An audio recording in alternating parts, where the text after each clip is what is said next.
بسم اللہ الرحمن الرحیم۔ تمام تعریفیں اللہ کے لیے، درود اور سلام محمد اور آل محمد۔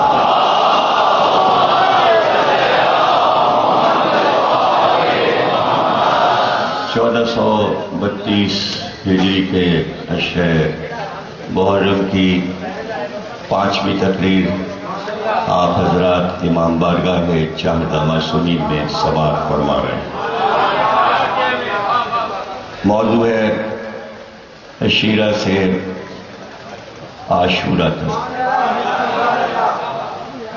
منزلیں طے ہو رہی ہیں اور ہم نصف منزل تک آج آ گئے۔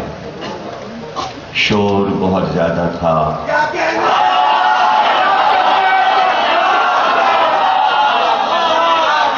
اس لیے چاروں طرف شاہراہ کے لوگ کھڑے ہوئے تھے، تلواریں لیے ہوئے، نیزے لیے ہوئے۔ نقیب آگے آگے ندا دے رہے تھے، زریں کمر غلام ادھر ادھر دوڑ رہے تھے، اس لیے کہ خدا بند مملکت کی سواری آنے والی تھی۔ خدا بند ان کا جب آتا تو وہ سجدوں میں گر جاتے تھے، اور اگر کوئی سجدہ نہ کرتا تو اس کے ہاتھ پیر کاٹ دیے جاتے تھے۔ یہ عراق کا دارالحکومت بابل تھا، اور سواری جس کی آ رہی تھی وہ دنیا کا سب سے بڑا بادشاہ نمرود تھا۔ اپنے رتھ پر بیٹھا ہوا شاہراہ سے گزر کر اپنے محل کی جانب جا رہا تھا۔ محل تھا کہ بلند و بالا دیواریں کسی عظیم الشان قلعے کی یاد دلاتی تھی۔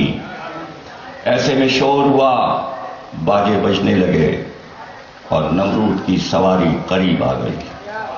تمام لوگ سجدہ ریز ہو گئے اور خدا خدا کہہ کر آوازیں دینے لگے۔ جو لوگ اکڑے کھڑے تھے ان کے سر قلم کر دیے گئے، ان کے ہاتھ پیر کاٹ دیے گئے۔ دنیا کا سب سے ظالم بادشاہ نمرود تھا۔ بات ہے آج سے 5000 برس پہلے کی۔ ہمیں پتہ بھی نہ چلتا ان باتوں کا، لیکن آج سے کچھ برس پہلے عراق کی اس سرزمین نینوا پر ایک یہودی امریکن ہیمریٹ نے کھدائی کروا کے بتایا کہ بابل و نینوا کی تہذیب یہاں دفن ہے۔ جس طرح آپ کے ملک میں جدارو موہنجدارو اور ہڑپا کی کھدائیاں ہوئیں اور قدیم تہذیبیں برآمد ہوئی، اسی طرح وہاں بھی ہیمریٹ نے کھدائی کر کے وہاں سے ایک شہر کو برآمد کیا جو نمرود کا دارالحکومت تھا۔ 100 سال لگ گئے اس زبان کو پڑھتے ہوئے، اس لیے کہ کلدانی زبان جو عراق کی سب سے قدیم زبان تھی، 100 سال کے بعد ان پتھروں کو پڑھا گیا۔ ان پتھروں سے جو نتیجہ برآمد ہوا ان سب کو جمع کر کے ہیمریٹ نے ایک کتاب لکھی، دا ہسٹری آف بابل و نینوا۔ اس نے کتاب کا پہلا چیپٹر جو لکھا وہ یہ لکھا کہ جب اس شہر کی کھدائی ہوئی تو 7 قبریں ایسی تھیں کہ جن قبروں پر پتھر لگا تھا، اور اس ایک قبر پر یہ پتھر میں لکھا ہوا تھا کلدانیہ زبان میں کہ اے دنیا کے انسانوں، ہم تم سے انصاف طلب کرتے ہیں۔ ہم نمرود کے معمار تھے اور عمارتیں بناتے تھے۔ 4 نجومی ہمارے ساتھ تھے جو قسمت کی خبر دیا کرتے تھے کہ اب کیا ہونے والا ہے۔ ہم سے نمرود نے یہ کہا تھا کہ ایک ایسا قصر تعمیر کرو جس میں بلند و بالا 3 مینار بنائے جائیں۔ ہم نے اس عمارت کو بہت محنت سے بنایا تھا، لیکن جس دن نمرود کو اس عمارت کو دیکھنے کے لیے آنا تھا، جب ہم سب نمرود کے ساتھ پہنچے تو وہاں پر ہم نے دیکھا کہ 3 میناروں کے بجائے 5 مینار بنے ہوئے۔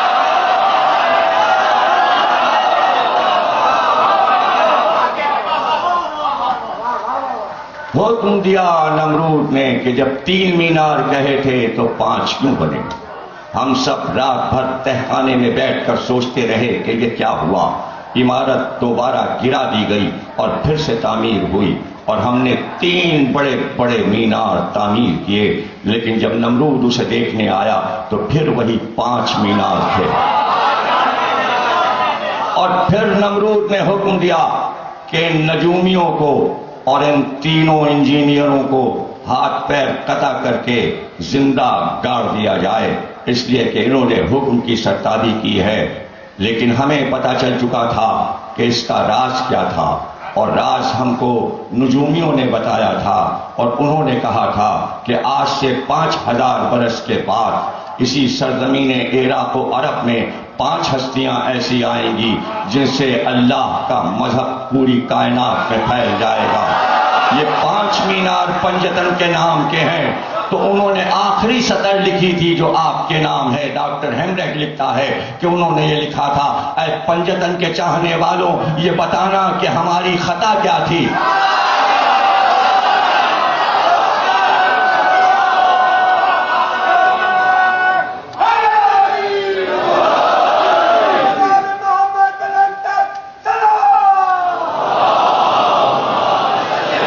جس رات انہیں قتل کیا گیا، قصر نمرود پر وہ زرد رنگ کا پرچم جو کافی طویل اور عریض تھا، جس پر عقاب کی تصویر لگی تھی، رات آدھی گزر چکی تھی کہ محل سے چیخنے کی آوازیں آئیں، دربانوں سپاہی دوڑنے لگے اور خاص خوابگاہ نمرود میں پہنچے اور آ کر پوچھا کہ کیا بات ہے، کہ تم کو پہرے پر رکھا گیا ہے، لیکن تم کس طرح پہرے دیتے ہو کہ ابھی ابھی ہماری خوابگاہ میں ایک جوان داخل ہوا تھا، اس کے ہاتھ میں تلوار تھی اور وہ کہہ رہا تھا کہ ہم تجھے ٹکڑے ٹکڑے کر دیں گے، اس لیے کہ خدا تو نہیں ہے، خدا وہ ہے جو کائنات کو چلا رہا ہے۔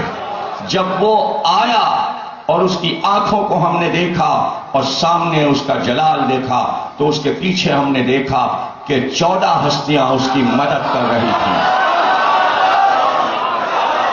یہ کیسے ہمارے محل میں سب داخل ہوئے؟ نجومیوں کو بلایا گیا اور ان سے پوچھا گیا کہ کیا بات ہے، اس خواب کی تعبیر کیا ہے؟ ذائچے بنائے گئے، لکیریں کھینچی گئیں، آسمان و زمین کے قلابے ملا دیے گئے۔ نجومیوں کو ڈر تھا کہ ہماری جان نہ جائے، اس لیے انہوں نے اپنے فن کو یکجا کر کے ایک بار کا خداوند، بات یہ ہے اگر ہمیں معاف رکھا جائے تو تیرے دارالحکومت میں آج سے 10 مہینے کے بعد ایک بچہ پیدا ہونے والا ہے، اس بچے کا نام ابراہیم ہوگا، وہی تیری خواب میں آیا تھا، اور وہ 14 ہستیاں اس کی نسل میں آئیں گی، وہ 14 ابراہیم کی مدد کر رہی ہیں، اور تیرا تختہ الٹ جائے گا جب ابراہیم آ جائے۔ ایک بار حکم دیا نمرود نے، عورت اور مرد الگ الگ کر دیے جائیں، دارالحکومت میں جو بچہ ہو اس کا گلا کاٹ دیا جائے، مردوں کو الگ بچایا جائے، عورتوں کو الگ بچایا جائے۔ لیکن یہ ساری کوششوں کے باوجود 10 مہینے نہیں گزرے تھے کہ ایک بار وہ پرچم نمرود کا چاک ہو کر زمین پر گرا، قصر کانپنے لگا۔ نجومیوں کو پھر بلایا گیا اور ایک بار نجومیوں نے ذائچہ دیکھ کر کہا جس کا خطرہ تھا وہی ہو گیا۔ کہا کیا ہوا؟ کہ بچہ آ چکا، کہ اسے تلاش کیا جائے۔ یہاں نجومی سر جوڑے بیٹھے تھے، نمرود ہراساں تھا، اور اسی دارالحکومت میں شہر سے باہر ایک پہاڑی چٹان کے نیچے ایک خوبصورت جوان بیٹھا تھا، اس کے ساتھ اس کی زوجہ بیٹھی تھی۔ یہ جوان رخ تھا اور زوجہ مثلی تھی، اور ان دونوں کے گود میں ایک بچہ مسکرا رہا تھا، اور مثلی سے کہہ رہے تھے تارو اس بچے کی پیشانی تم نے دیکھی؟ آؤ مثلی میں تم کو صحیفہ ادریس کا ایک ورق سناتا ہوں. اور ایک بار انہوں نے صحیفہ ادریس کی تلاوت شروع کی اور پڑھنا شروع کیا کہ ابراہیم جس سے اللہ کا مذہب شروع ہوگا، ادریس کے صحیفے میں وہی اتری ہوئی تھی، اور وہ سنا رہے تھے اپنی زوجہ کو اور بتاتے جا رہے تھے کہ اس کا دین بڑھتا جائے گا یہاں تک اس کی نسل میں محمد آئے گا، اور محمد کو اللہ ایک بیٹی فاطمہ عطا کرے گا، اس سے تو بچے حسن اور حسین پیدا ہوں گے، یہ علی کے بیٹے ہوں گے، اور قیامت تک اب دین انہی 5 سے چلے گا. ذرا اس بچے کی پیشانی کی چمک کو تو دیکھو. میں خوش قسمت ہوں کہ ریگزار میں چونکہ وہاں آگ جلائی تھی نمرود نے ابراہیم کو جلانے کے لیے، تو اتنی آگ جلی تھی کہ وہ اور شہر جہاں ابراہیم پیدا ہوئے وہ پورا شہر زمین میں راکھ ہی راکھ ہے، کالے رنگ کی، اور وہاں گاڑیاں کاریں جا نہیں پاتی، وہ پھنس جاتی ہیں. وہاں سے پھر ہمیں پیدل چلنا پڑا اور ہم گھٹنے تک اس راکھ میں دھس گئے. لیکن وہ جگہ دیکھنی تھی کہ اس غار میں پہاڑ کے اتر کر جہاں کے خدام رہتے ہیں وہاں کے، ہم نے وہ جگہ دیکھی اور وہ پتھر دیکھا جس پر پہلی بار ابراہیم کو لٹایا گیا. پھر سامنے ہم وہ جگہ دیکھنے گئے جہاں نمرود نے آگ سلگائی تھی. سب کچھ اپنے آنکھ سے زیارتیں دیکھی ہیں تب آپ کو سناتے ہیں. کچھ کتاب میں پڑھا ہے، کچھ آنکھ سے دیکھا ہے، تاکہ آپ ہر چیز کو سمجھ سکیں، محفوظ رکھ سکیں کہ تاریخ کیسے شروع ہوئی اور یہ دین اسلام جو حضرت ابراہیم سے شروع ہوا کس طرح شروع ہوا. اس غار میں مثلی بچے کو رکھ دیتی، اوپر سے پتھر بند کر دیتی اور شہر کی طرف چلی جاتی تھیں. جب خیال آتا کہ بچہ بھوکا ہوگا واپس آتی، پتھر کو ہٹاتی تو دیکھتی بچہ اپنے ہاتھوں کے انگوٹھے کو چوستا ہے. ایک انگوٹھے سے شہد جاری ہے، ایک انگوٹھے سے دودھ جاری ہے. اگر ماں نہ ہو تو نبی کو دودھ پلانے کا انتظام اللہ کرتا ہے. محمد کو حلیمہ نے دودھ نہیں پلایا.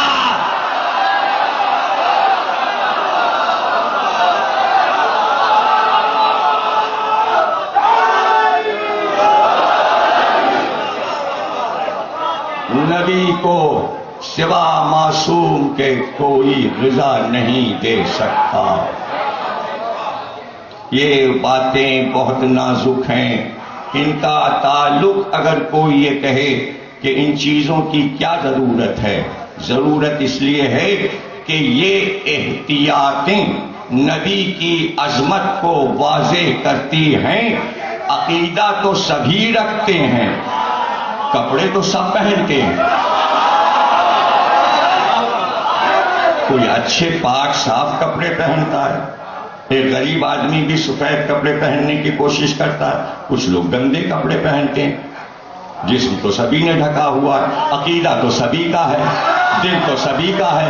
کسی کا دل اتنا پاک صاف ہو کہ کبھی کوئی شک والی بات معصومین کے لیے نہ آئے. یہ ہم نہیں، ائمہ نے یہی چاہا کہ ایسا عقیدہ ہو، اس لیے ہم کہتے ہیں شکوک نہ ہو. قرآن شروع ہوتا ہے کہ شک کو دور کرو.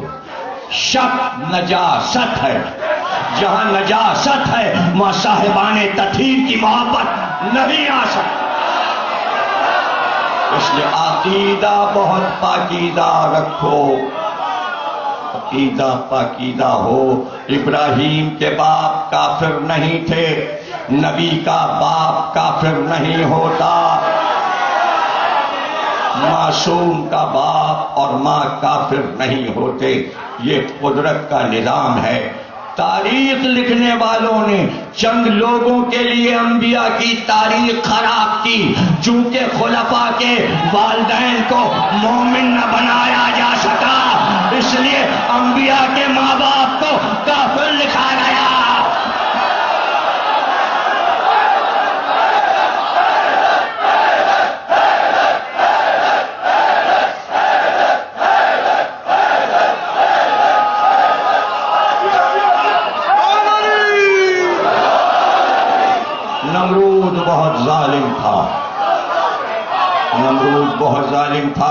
ابراہیم سے بچ رہا تھا، لیکن ابراہیم اسی کے دارالحکومت میں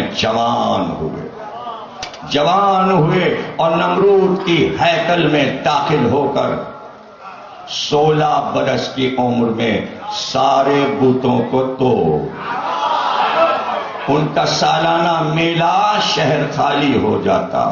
اس دن کا انتخاب ابراہیم نے کیا تھا بتوں کو توڑنے کے لیے۔ ایک بت چھوڑ دیا جو سب سے بڑا تھا، اسے نہیں توڑا، اور وہ ہتھوڑا جس سے بتوں کو توڑا تھا اس کے گلے میں لٹکا دیا، اور بھاگے نہیں، وہیں ٹہلتے رہے۔ جب سب اپنے میلے سے واپس آئے تو بت چکنا چور تھے، ٹوٹے پڑے تھے۔ سب نے کہا یہ وہی جوان ہے جو سڑک پر بتوں کے پیر میں رسی باندھ کر کھینچتا رہا ہے، اسی نے ہمارے بت توڑے ہیں، اس کو لاؤ۔ ابراہیم کو بلایا گیا، پوچھا سب نے یہ بت تم نے توڑے ہیں؟ کہ نہیں، اس نے توڑے۔ جس کے پاس توڑنے کا ہتھیار ہے اس نے توڑے ہیں، یہ بڑا والا بت جو ہے اس نے توڑے۔ سب نے کہا یہ تو اپنی جگہ سے ہل نہیں سکتا، یہ بول نہیں سکتا، یہ کیسے بت توڑ سکتا ہے؟ کہ جو ہل نہیں سکتا، بول نہیں سکتا، جو بے جان ہے، کچھ کر نہیں سکتا، اس کو خدا کیوں کہتے ہو؟ اب ابراہیم کی پوری زندگی قرآن میں پڑھتے چلے جائیے، پوری عمر گزری ہے مناظروں میں۔ ہم سے کہا جاتا ہے مناظرہ نہ پڑھا کرو، دل آزاری ہوتی ہے۔ اللہ نے قرآن میں ابراہیم کے مناظرے محفوظ کر دیے۔ نمرود سے کہا گیا اس کی سزا کا اعلان کرو۔ نمرود نے دربار میں بیٹھ کر فیصلہ کیا اور کہا اس کو آگ میں جلا دو، اس نے معبد کی ہیکل کے بتوں کی توہین کی ہے، اس لیے اس کو آگ میں جلا دو، آگ روشن کرو، اس کے بچنے کی امید نہ ہو، آگ میں اس کو چھوڑ دو، اس کو پھینک دو۔ آگ جلائی گئی، پورے شہر نے منت مانی کہ ہمارا یہ کام ہوگا تو 1 من لکڑی چڑھائیں گے۔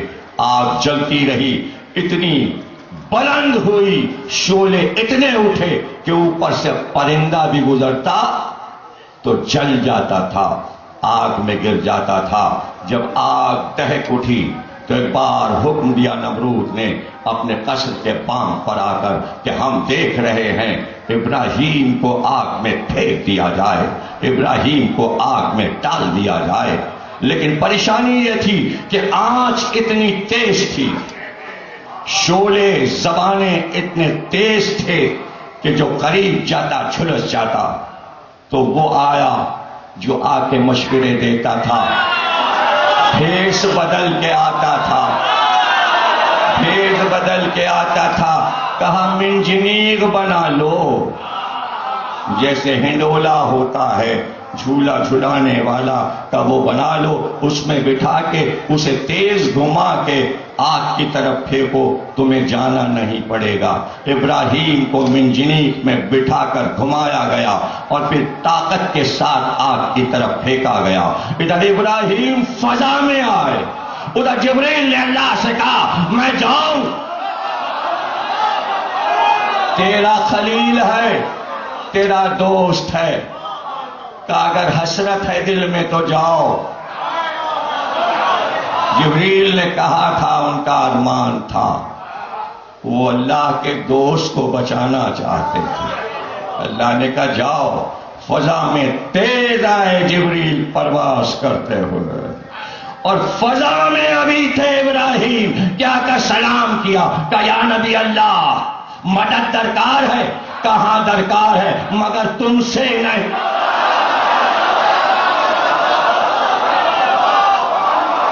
مدد درکار ہے مگر تم سے نہیں، ابراہیم سے بڑا نبی کوئی نہیں، اگر ہیں تو سرکار شیخ الانبیاء افضل ترین ہیں تمام 1,24,000 انبیاء سے سوا ہمارے سرکار کے ہر نبی سے ابراہیم افضل. اگر کوئی بات کر دیں تو سنت ابراہیمی بنتی ہے. اب تک پیچھا نہیں چھوٹا سنت ابراہیمی اور مسلمان اس پہ چلے جا رہے ہیں. اللہ کو معلوم تھا کہ مسلمان نبی کی سنت چھوڑ دیں گے مگر ابراہیم کی پکڑے رہیں گے, یہ نہیں چھوڑیں گے. اس لیے ابراہیم کو بھی یہ معلوم ہے کہ ہمیں اس وقت کیا کہنا ہے. اگر جبریل سے مدد لے لیتے تو امت قیامت تک کہتی یا جبریل یا جبریل.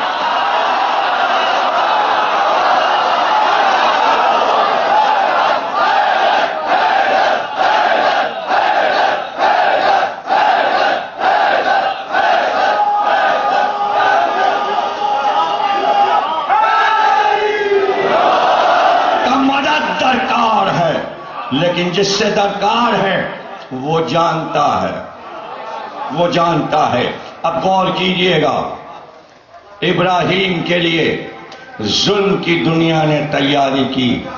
آگ جلائی, آگ بڑھائی, آگ دہکائی, منجنیق بنائی, یہاں تک کہ پھینک دیا.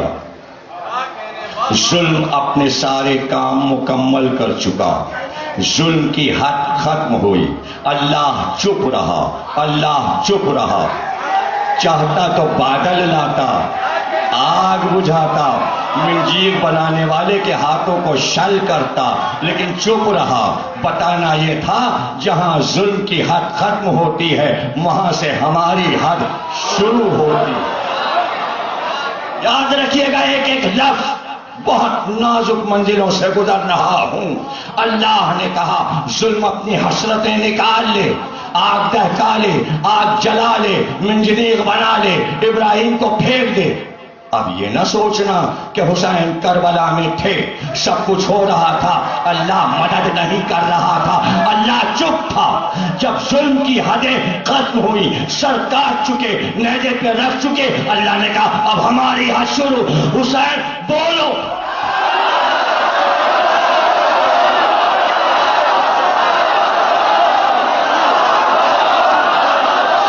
حسین بولو اور انہیں بتاؤ کہ انہوں نے اتنی محنت تمہیں مارنے میں کی تھی, یہ مارنا.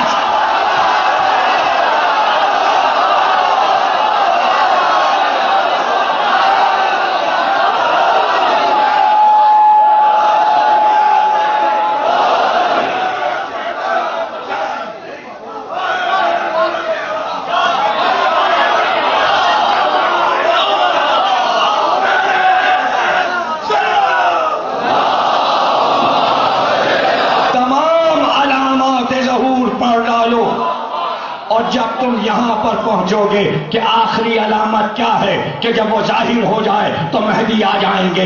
آخری علامت سنو, سب شیعہ سنی لکھتے ہیں کہ جب مشرق میں آگ نظر آئے اور مغرب میں آگ نظر آئے اور تم اپنے گھر میں بیٹھ کر وہ آگ دیکھو, بس سمجھ جانا مہدی اب آنے والا ہے, مہدی آنے والا ہے. یہ تو حدیث ہے. آج کے سائنس کے اعتبار سے مشرق و مغرب میں آگ کہاں سے آئے گی؟ اب تو نمرود بھی نہیں ہے, اب تو نمرود بھی نہیں ہے. تو یہی لکھا دانشوروں نے کہ ایٹم بم ایسے بن چکے ہیں کہ اگر پھینکے جائیں تو آسمان تک آگ جائے گی. یہ طے ہے کہ مشرق کے پاس بھی ایٹم بم ہے اور مغرب کے پاس بھی ہے, اور امریکہ تلاش کر رہا ہے کہ چائنا کے پاس کیا کیا ہے, روس کے پاس کیا کیا ہے, لیکن یہ طے ہے کہ سب کے تیار ہیں. اور بعض ایسے ہیں کہ جو آپس میں ٹکرا جائیں گے اور دنیا میں آگ ہی آگ ہو جائے گی. یہ سائنس بھی کہہ رہی ہے, یہی مذہب بھی کہہ رہا ہے. تو کہنا یہ ہے کہ آپ پوچھتے مہدی کیوں نہیں آتے, مہدی کیوں نہیں آتے؟ مہدی جب آئیں گے جب انسان اپنی ترقیوں میں خود آگ لگا لے گا. آگ تو لگاؤ, نمرود نے آگ جلائی اور ابراہیم آئے. جب دنیا آگ بنے گی فخر ابراہیم آ جائے.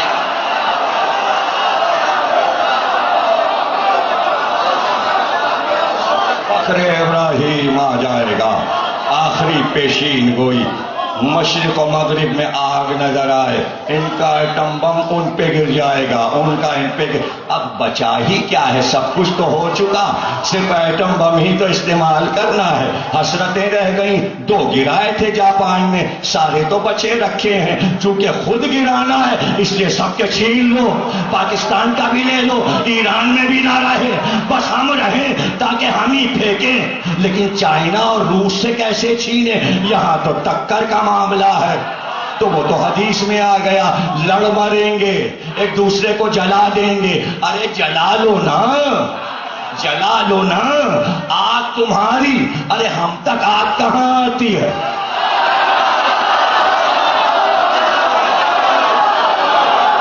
ہم تک آگ کہاں آتی ہے؟ اس لیے کہ ابراہیم آگ میں چلے، جیسے ہی قدم آگ پر پہنچے تھے کہ وہ شعلے پھول بنے، چنگاریاں کلیاں بنی، چٹکتا ہوا ایک گلستان کھلا، اور اس گلستان میں ایک تخت تھا، تخت پہ ابراہیم تھے. اب جو نمرود نے دیکھا آگ نہیں تھی، باغ تھا، باغ میں ابراہیم تھے. ابراہیم تخت پہ بیٹھے، پہلو میں ایک جوان مسکرا رہا تھا. پوچھا گیا یہ کون؟ کہا یار.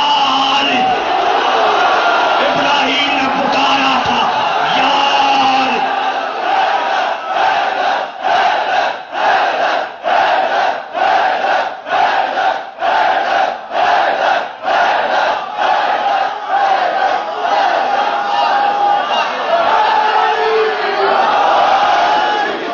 میں پوچھوں یا علی، آپ ابراہیم کو بچانے کیوں آئے؟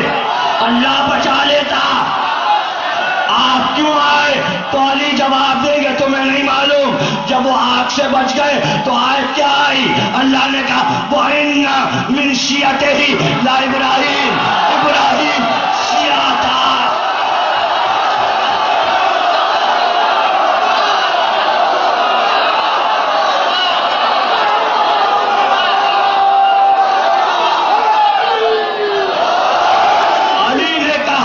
چونکہ ابراہیم شیعہ تھے اور میں اپنے شیعوں کو آگ سے بچاؤں گا، اس لیے ابراہیم کو بچایا.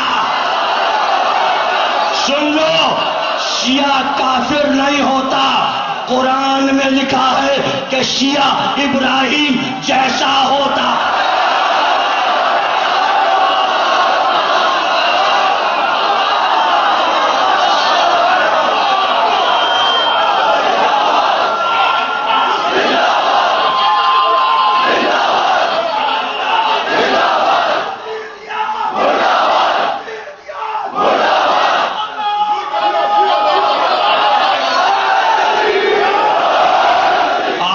سرد ہو گئی، آگ سرد ہو گئی. مناظرہ تھا نمرود کے دربار میں ابراہیم کا، اور نمرود نے پوچھا تو کیا چاہتا ہے؟ کہا میں یہ چاہتا ہوں کہ اپنے دعوے سے دستبردار ہو جا. خدا تو نہیں ہے، میرا خدا. کہا تیرا خدا کیا کرتا ہے؟ ابراہیم نے کہا میرا خدا زندگی دیتا ہے، موت دیتا ہے. نمرود کے پہلو میں ایک دوست بیٹھا تھا، اسے گھوسا مارا، وہ مر گیا. ایک قید خانے میں تھا جسے پھانسی کا حکم تھا، اسے آزاد کیا. کہ اس کو موت دی میں نے، اس کو زندگی دی، خود میں ہوں. یاد رکھیے گا، مناظرہ اسے کہتے ہیں کہ جہاں دلیلیں دونوں طرف سے برابر کی چلے. لیکن جب بڑی دلیل آ جائے تو اپوزیشن جب خاموش ہو جائے تو فتح ہوتی ہے، پھر دلیل کا جواب نہیں ہوتا. ابراہیم نے مناظرہ جیت لیا نمرود سے. مناظرہ تھا توحید پر. سارے مناظرے توحید پر ہوتے ہیں. نہ ہم خلافت علی پہ لڑ رہے ہیں، نہ فتح پہ لڑ رہے ہیں. ہم صرف اس لیے لڑ رہے ہیں کہ اللہ کو مانو تو صحیح اللہ کو مانو.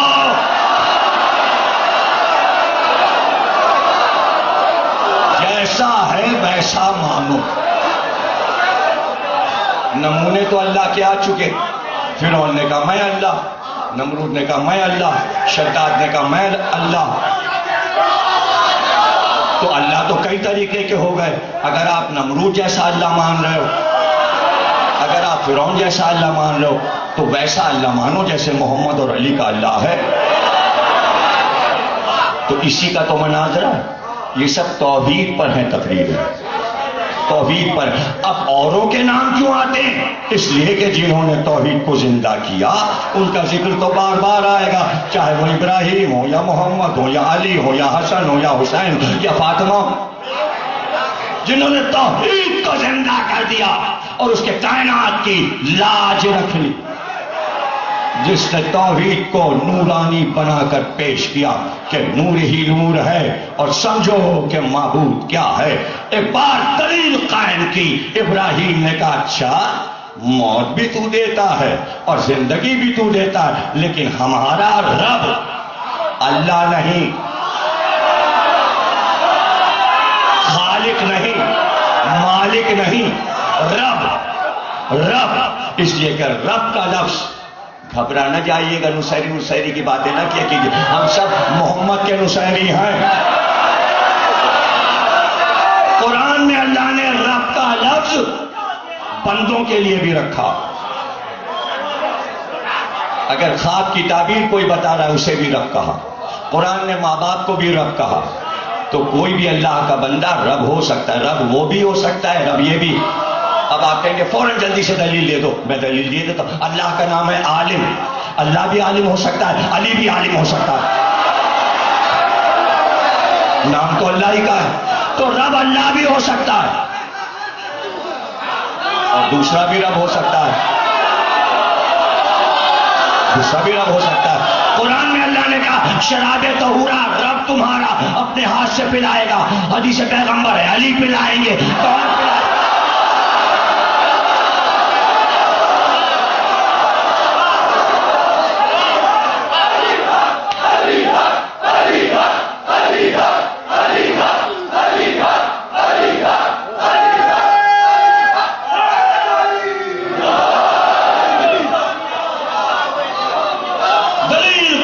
ابراہیم نے کہ ہمارا رب مشرق سے آفتاب نکالتا ہے،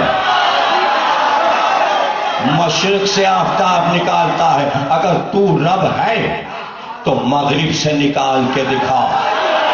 کہتے ہیں یہ سن کر نمرود کی بات، ابراہیم کی بات سن کر نمرود بغلیں جھانکنے لگا. یہ قرآن کے الفاظ ہیں.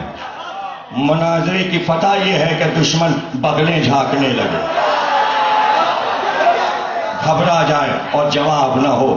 کہنے کو ابراہیم کہہ گئے، بات قرآن میں محفوظ ہو گئی، توریت میں محفوظ ہو گئی، انجیل میں محفوظ ہو گئی. 5000 برس گزر گئے، علی کا سر محمد کے زانوں پر تھا.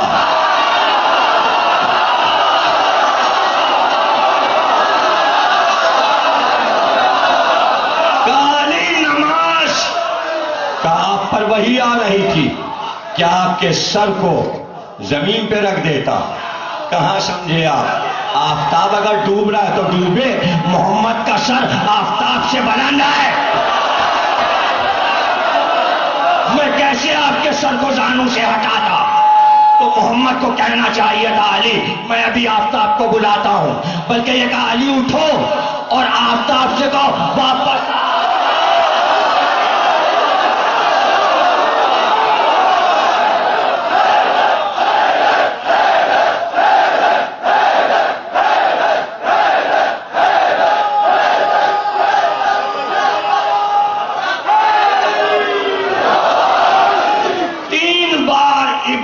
زبان میں علی نے کہا تا تا تا، تو یہ علی پہ تا تا. بس تیسری بار تا کہا تھا کہ اسماء بنت امیس کہتی ہے جیسے زنجیروں کے کھڑکھڑانے کی آواز آئی، فرشتے گرفتار کر کے واپس لائے.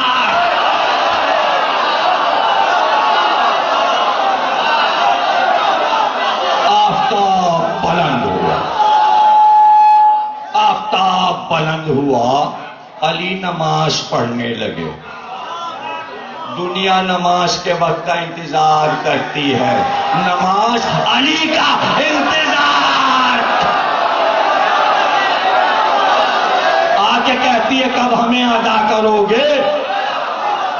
علی نے کہا تجھے قضا نہیں ہونے دوں گا، قضا نہیں ہو، اگر چلی بھی گئی ہے تو واپس بلاؤں گا تاکہ ادا ہو جائے، ادا ہو جائے۔ اہل سنت نے بھی لکھا، شیعوں نے بھی لکھا، اور اتفاق سے جہاں سے پلٹا خود جا کے زیارت کی جہاں پر علی نے اسے پلٹایا تھا، اس کا نام ہے مسجد ربط شامس۔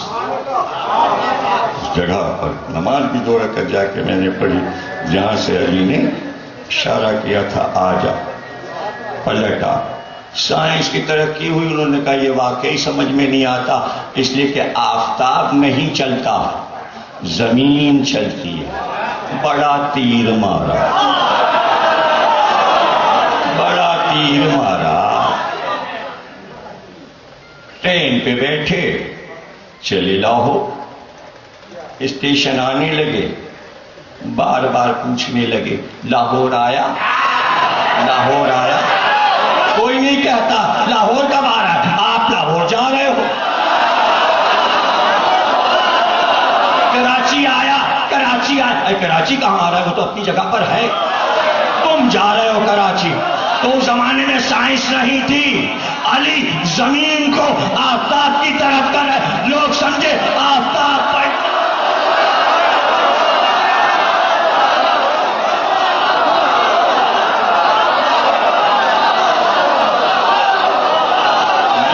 مثال ہے، یہ تو مثال ہے۔ آفتاب کو پلٹائیں، چاند کو توڑیں، ستارے کو زمین پہ اتاریں، تو یہ تو سب مجازی تھے۔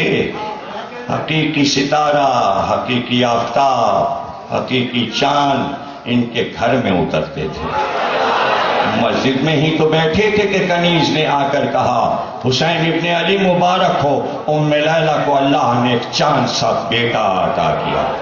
اٹھ کر حجرے میں آئے، بیٹے کو گود میں لیا، کہا یہ تو شبیہ نبی ہے، ذرا زینب کو آواز تو دو۔ زینب آئی اور گود میں بچے کو دے دیا، مسکرا کر کہا زینب نام کا بابا کا نام اسے دے دو، اس کا نام علی رکھ دو۔ علی اکبر پنجتن کا مجموعہ تھے۔ جب علی اکبر آئے تو پنجتن نے آواز دی، میرا لال، میرا لال۔ محمد نے پکارا، علی اکبر تمہیں صورت دے دی۔ علی نے پکارا، ہم نے تم کو نام اپنا دے دیا۔ حسن نے پکارا، ہم نے خلق حسنی دے دیا۔ حسین نے پکارا، صبر حسینی دے دیا۔ سیدہ نے آخر میں آواز دی، کہا علی اکبر سب تو سب کچھ دے چکے، اب ہم کیا دیں؟ ہم جب دنیا سے گئے تو 18 برس کے تھے، لو میں نے اپنا سن تمہیں دے دی۔ پنجتن کا مجموعہ بن گئے، بہت پیار سے پلے، حسین کی گود پہ سوئے، زینب نے چھاتی پہ سلایا، ام لیلہ کے پہلو میں آرام کیا۔ رات کو سو جاتے تو ام لیلہ کہتی ہیں زینب سے، رات اندھیری ہوتی ہے تو ایک سایہ آتا ہے، وہ سایہ میرے بچے پہ جھک جاتا ہے۔ زینب نے حسین سے کہا، ام لیلہ کو بلایا، تو ام لیلہ کسی کو بتانا نہیں، وہ سایہ میں ہوں، میں آدھی آدھی رات اٹھ کر یہ دیکھنے آتا ہوں میرا بچہ پیاسا تو نہیں ہے، کہیں علی اکبر کہے پانی اور میں دے نہ سکوں۔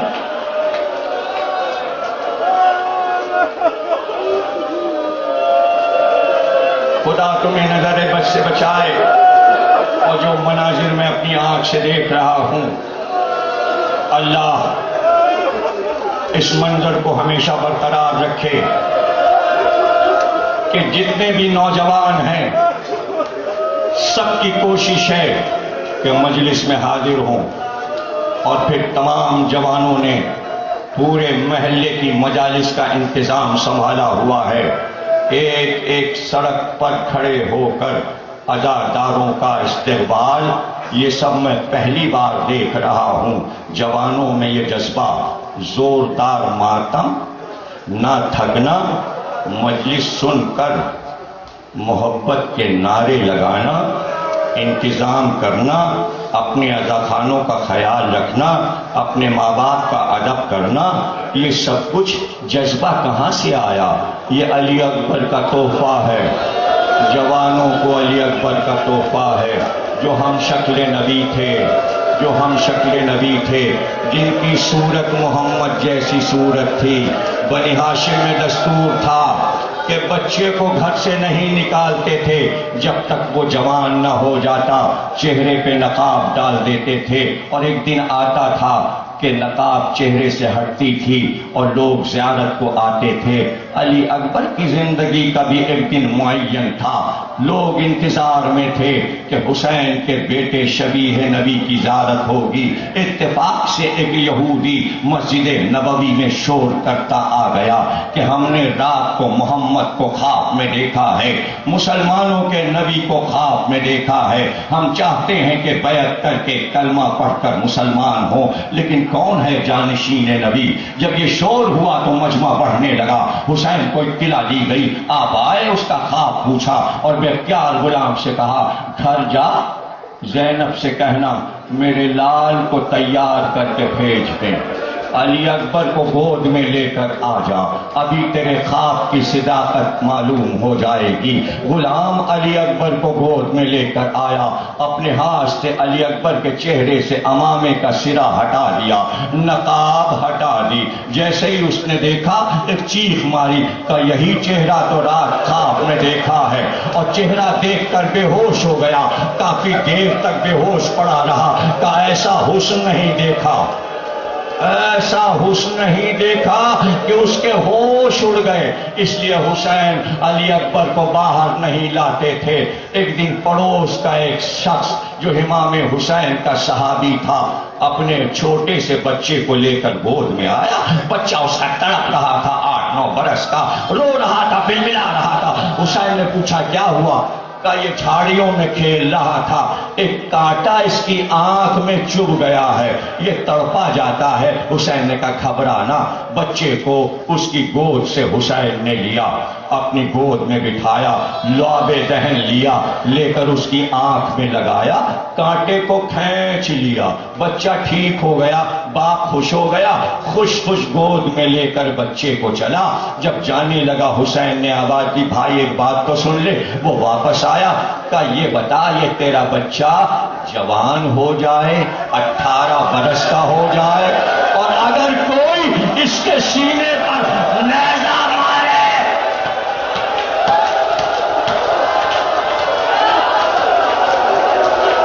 سلامت رہو، نورانی مجلس ہے، شبیہ پیغمبر کی مجلس ہے، زینب کا راز دلارا ہے، ام لیلا کی حسرتوں کا،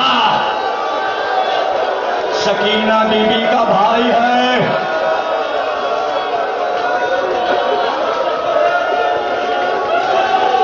ایک بار اس نے ہاتھ باندھے، کہا مولا اگر میرے بیٹے کے ساتھ ایسا ہونے والا ہے تو دعا کیجئے کہ میں ابھی مر جاؤں اور یہ منظر نہ دیکھ سکوں۔ حسین نے کہا جا، تیرا بیٹا سلامت رہے گا، اس کے ساتھ کچھ نہیں ہوگا۔ ہاں حسین کو ایک دن یہ دیکھنا ہے۔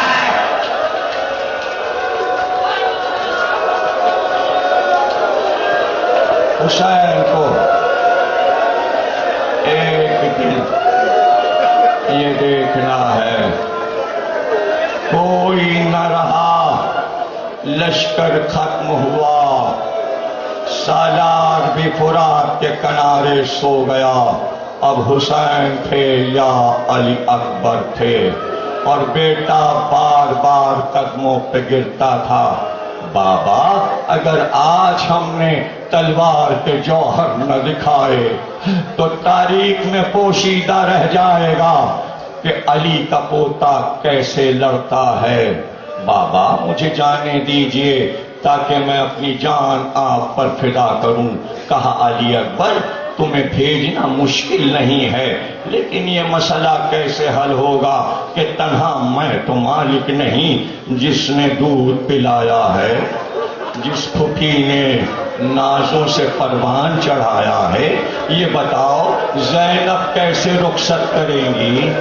ام لیلا کیسے مرنے کو بھیجیں گی؟ میں تو اجازت دے دوں گا علی اکبر، جاؤ پھوپھی سے اجازت لو، جاؤ ماں سے اجازت لو۔ سر کو جھکا لیا معصوم علی اکبر نے۔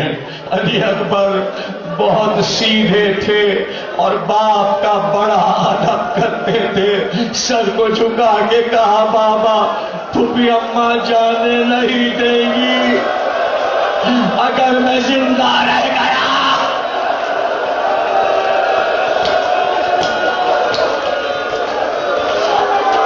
اے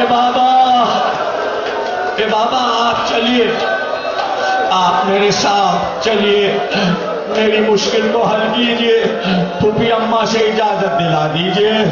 تو بختیار حسین نے بھی سر جھکایا، کہا میرے لال باپ کو مشکل میں ڈال دیا، اچھا آؤ حسین یہ کام بھی کرے گا۔ ایک بار علی اکبر کا ہاتھ تھاما، خیمے کا پردہ ہٹایا، خیمے میں لے کر علی اکبر کو آئے۔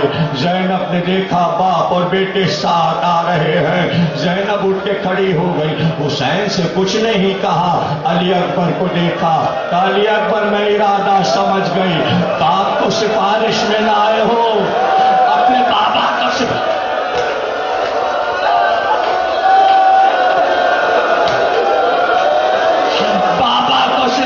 میں لائے ہو، ایسے رو، ایسا پرسا دو کہ یادگار رہ جائے۔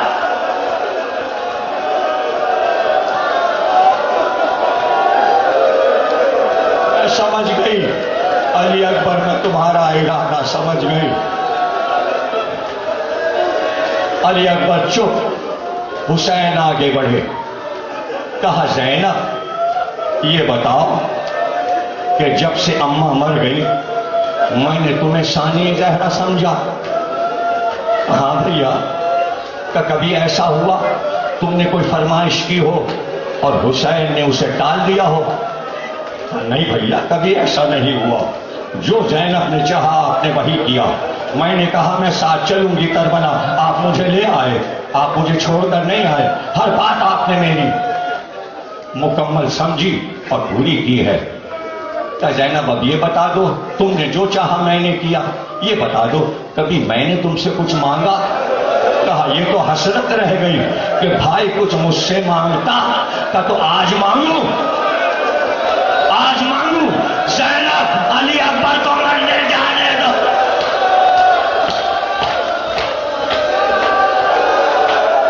جانے دو۔ کہا بھیا نانا کے دین سے پیارا نہیں ہے علی اکبر، میں نے نانا کے دین پر علی اکبر کو صدقے کیا، جاؤ علی اکبر، خدا حافظ۔ جب جوان ہوئے تھے تو زینب ہنسی کب تھی؟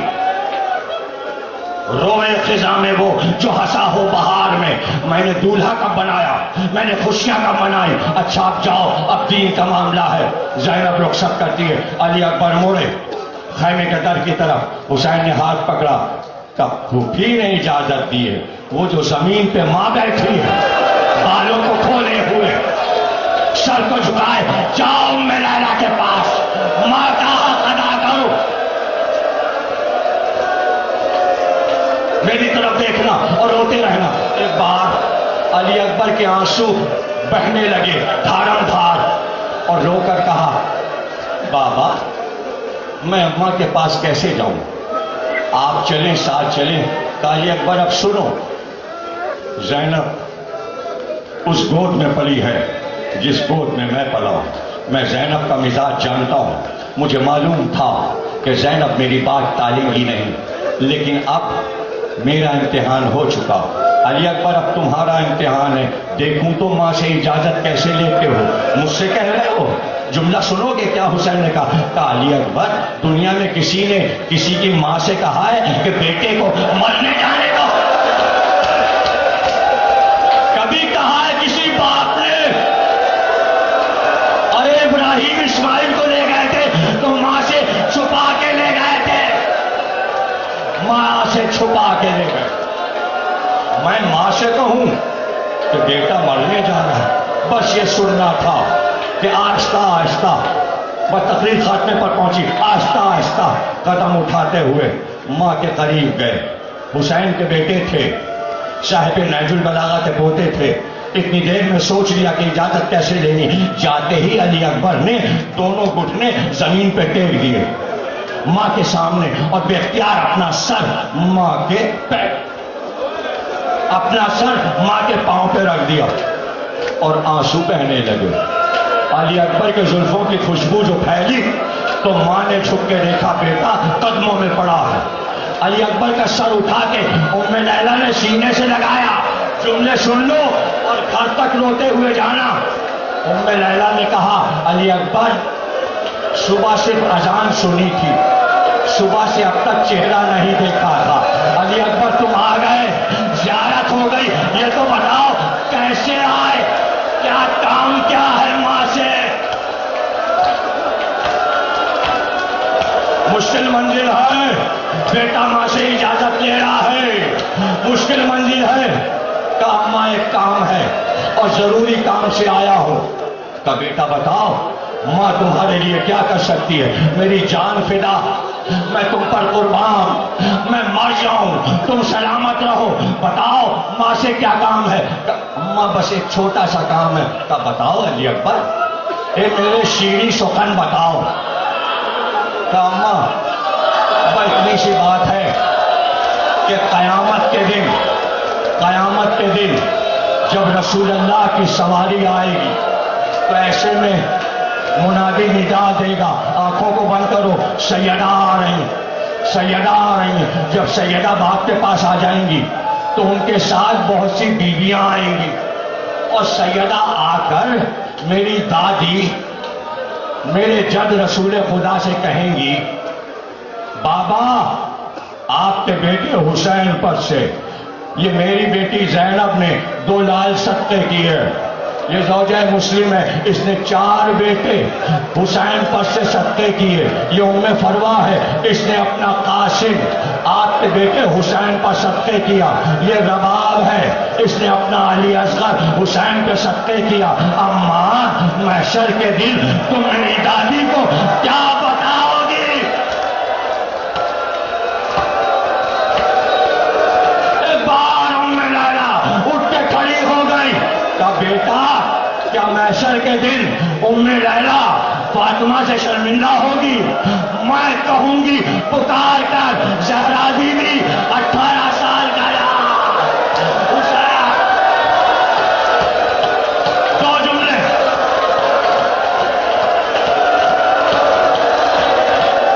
ماتا 2 جملے علی اکبر چلے گئے، کیسے سنو گے؟ لاشا آیا ماں بیٹھی رہی، لاشا آیا ماں بیٹھی رہی۔ 11 محرم کو زینب نے کہا اب جا رہے ہیں، لاشوں سے مل لو، بیٹھ جاؤ۔ 2 جملے زینب نے کہا لاشوں سے مل لو، ہر بیوی دوڑی اور ایک لاش کو اپنی گود میں اٹھا لیا۔ سب سے پہلے ام لیلا بڑھی اور علی اکبر کی لاش کو اپنی گود میں لیا۔ اس وقت عمر سعد نے حکم دیا سب کے سر کاٹو، سنگ تلوار لے کر آیا اور کہا علی اکبر کا ماں پکار رہی تھی، سیدہ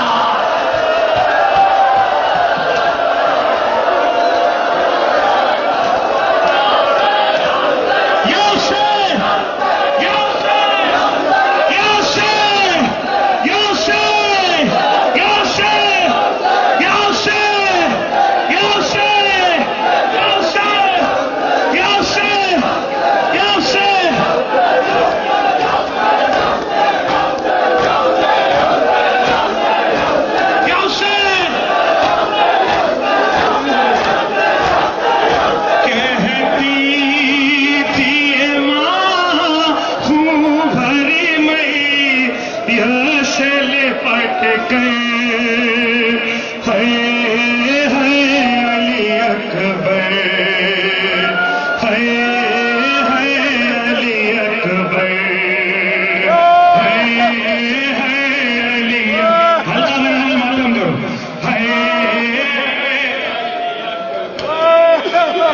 کہتے